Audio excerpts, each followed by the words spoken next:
Good morning everyone, welcome to మన చరిత్రలో episode 28. ఈ ఎపిసోడ్లో మనం వేదకాలంలో ఉండేటువంటి సామాజిక వ్యవస్థ గురించి మనం తెలుసుకుందాం. యాక్చువల్లీ మనకు తెలుసు, వేదకాలం అనేది మనకి సుమారుగా 1500 BC నుంచి క్రీస్తుపూర్వం 1500 నుంచి క్రీస్తుపూర్వం 600 వరకు 900 సంవత్సరాల పాటు నడిచినట్టు మనకు తెలుస్తుంది. అయితే ఈ వేదకాలంలో మళ్ళీ ఈ వేదకాలాన్ని చరిత్రకారులు తొలి వేదకాలం మరియు మలివేద కాలంగా డివైడ్ చేయడం జరిగింది. క్రీస్తుపూర్వం 1500 నుంచి క్రీస్తుపూర్వం 1000 వరకు మొదట 500 సంవత్సరాలు తొలివేద కాలం లేదా ఋగ్వేద కాలం అని పిలిచారు. ఈ 1000 BC నుంచి 600 BC వరకు ఈ 400 ఏళ్ళని మలివేద కాలంగా చెప్పడం జరిగింది. అయితే మనకి తొలివేద కాలానికి మనకు ఉండేటటువంటి ఒకే ఒక సోర్సు ఋగ్వేద. సో మనకి ఋగ్వేద ఈ కాలంలో సంకలనం చేయబడింది కాబట్టి దీన్ని తొలివేద కాలం లేదా ఋగ్వేద కాలం అని పిలవడం జరిగింది. సో తర్వాత మనకి మిగతా వేదాలు అనేవి మనకి యజుర్వేద, సామవేద, అధర్వణ ఇవి మలివేద కాలంలో సంకలనం చేయబడ్డాయి. అయితే మనకి ఈ తొలివేద కాలం మలివేద కాలంలో సామాజిక వ్యవస్థ చూస్తే మనకి చాలా భిన్నంగా చాలా వ్యత్యాసాలు కనబడతాయి. అయితే తొలివేద కాలంలో మనం మొదటగా చూద్దాం, తర్వాత మలివేద కాలం. తొలివేద కాలంలో మనం చూసినట్టయితే ఇక్కడ మనకి జెండర్ డిస్క్రిమినేషన్ అనేది ఎటువంటి లింగ వివక్షత లేదు. సో మెన్ ఉమెన్ అందరూ కూడా ఈక్వల్గా సమానంగా ఉండే, వాళ్ళ రైట్స్ సమానంగా ఉండేవి.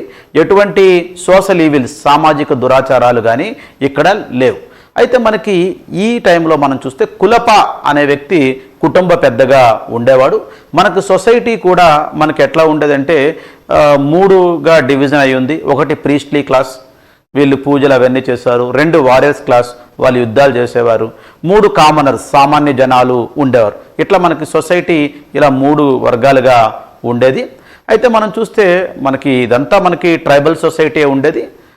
ఇకపోతే మనకి ఈ కాలంలో మనం చూస్తే ఉమెన్ ఎవరైతే ఉన్నారో ఉమెన్ స్కాలర్స్ కూడా ఒక 20 మంది వరకు ఉండేవారు. ఘోష, అప్పల, స్వయంవర అని ఇలా, అంటే మెన్తో పోటీపడి ఇక్కడ ఉమెన్ స్కాలర్స్ ఈ కాలంలో ఉండేవారు. సో అయితే ఇక్కడ మనకి ఎటువంటి రెస్ట్రిక్షన్స్ కానీ, ఎటువంటి సోషల్ ఇన్ఈక్వాలిటీస్ కానీ, ఎటువంటి సోషల్ ఈవిల్స్ కానీ లేనటువంటి టైం పీరియడ్ మనకి తొలివేద కాలం.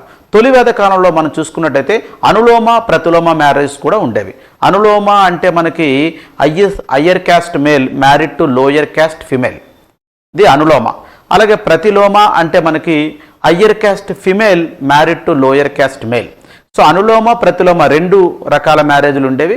ఆ 2 కూడా సొసైటీ యాక్సెప్టెన్స్ ఉండేది. అంతేకాకుండా ఇంటర్ డైనింగ్, అలా అంటే మనం అదే సహపంక్తి భోజనాలు, కలిసి భోజనం చేయడం అన్ని వర్గాల వారు. అట్లానే ఈ మనకి ఇంటర్ క్లాస్ మ్యారేజెస్ అవి కూడా మనకి ఈ కాలంలో కనిపించాయి. పెద్దగా దానికి అబ్జెక్షన్ అనేది ఉండేది కాదు. అంతేకాకుండా మనకి ఈ కాలంలో చైల్డ్ మ్యారేజెస్ అనేవి ఇట్లాంటివి లేవు. భర్త చనిపోయారు అనుకోండి, భర్త చనిపోతే భార్య విడో అవుతుంది. సో ఇక్కడ ఒక type of widow remarriage system కూడా ఉంది. ఏంటి అదంటే నియోగా అనే సిస్టమ్. ఏంటంటే childless widow can marry the younger brother of deceased husband. అంటే చనిపోయిన భర్త యొక్క యంగర్ బ్రదర్ ఎవరైతే ఉంటారో అతన్ని ఈమె పెళ్లి చేసుకోవచ్చు. మనకి ఈ కాలంలో సతీ అనేది మెన్షన్ చేయబడింది కానీ అది రియల్గా అయితే లేదు. అదే మలివేద కాలంకి వచ్చినట్టయితే ఇక్కడ బర్త్ బేస్ మీద ఉంది. అంటే తండ్రి బ్రాహ్మణ అయితే కొడుకు బ్రాహ్మణ అవుతాడు. అట్లా బ్రాహ్మణ, క్షత్రియ, వైశ్య, శూద్ర అనే 4 వర్ణాలు మనకి రిజిడ్గా ఏర్పడి మార్పు చెందడానికి కూడా లేకుండా ఏర్పడ్డాయి. అంటే అప్పటి నుంచి మనకి తండ్రి ఏదైతే అదే కొడుక్కి వస్తుంది. తండ్రి క్షత్రియ అయితే కొడుకు క్షత్రియ అవుతాడు అనమాట. అంటే మనకి ఎర్లీ వేదిక్ పీరియడ్లో వృత్తి బేస్ మీద ఉంటే ప్రొఫెషన్ బేస్డ్ మీద, లేటర్ వేదిక్ పీరియడ్కి వచ్చేసరికి ఎట్లా అయింది, బర్త్ బేస్ మీద వచ్చేసింది. అట్లా ఇంతే కాకుండా ఈ 4 కూడా రిజిడ్ అయిపోయి ఒక దాని నుంచి ఇంకో దానికి వెళ్ళే అవకాశం లేదు. ఈ 4లో మనకి చూసుకున్నట్టయితే కొత్తగా ఒకటి వచ్చి చేరింది, ఇంకొకటి. అదేంటంటే పంచమ వర్ణ, 5వ వర్ణ. ఏంటదంటే చండాల. మరి ఎవరు ఈ చండాలాస్ అంటే మనకి అనులోమ ప్రతిలోమ మ్యారేజెస్ మనకు తొలివేద కాలంలో మనకు ఉన్నాయి కదా, అవి మలివేద కాలంకి వచ్చేసరికి అనులోమ ఎలా ఉంది కానీ ప్రతిలోమ ఎలా లేదు సొసైటీలో. అనులోమ అంటే ఏంటి, హయ్యర్ క్యాస్ట్ వారు లోయర్ క్యాస్ట్ ఫిమేల్ చేసుకోవచ్చు, హయ్యర్ క్యాస్ట్ మేల్. ప్రతిలోమ అంటే ఏంటి, higher caste female married to lower caste male. So ఈ ప్రతిలోమ అనేది యాక్సెప్టెన్స్ లేదు సొసైటీలో.